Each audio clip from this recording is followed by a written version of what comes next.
Kijk, hier denk ik al van, ach, laat toch staan. Maar ik zal deze er even uithalen. Kijk, gewoon met een mes. Je ziet dat ik dit nooit doe.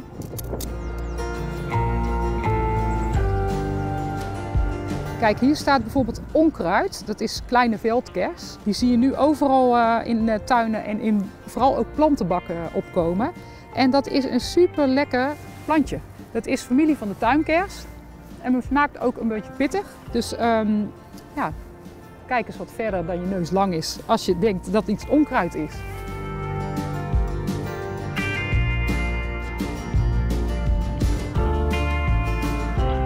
Onkruid is voor mijn gevoel een plant op een plek waar je hem niet wil hebben. Want in feite is het een plant die heel veel nut heeft voor van allerlei dingen. Zowel eetbaar is of heel erg veel nectar en stuifmeel voor insecten biedt. Of medicinaal handig is of allerlei andere eigenschappen heeft die goed zijn.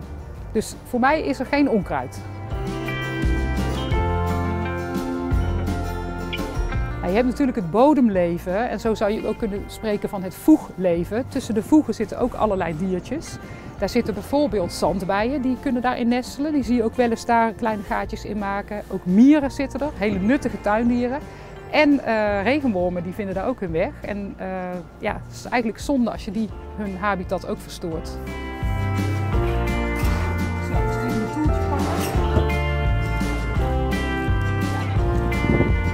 Als je tegels hebt met heel veel groene aanslag, kun je met een borstel en warm water gaan schrobben.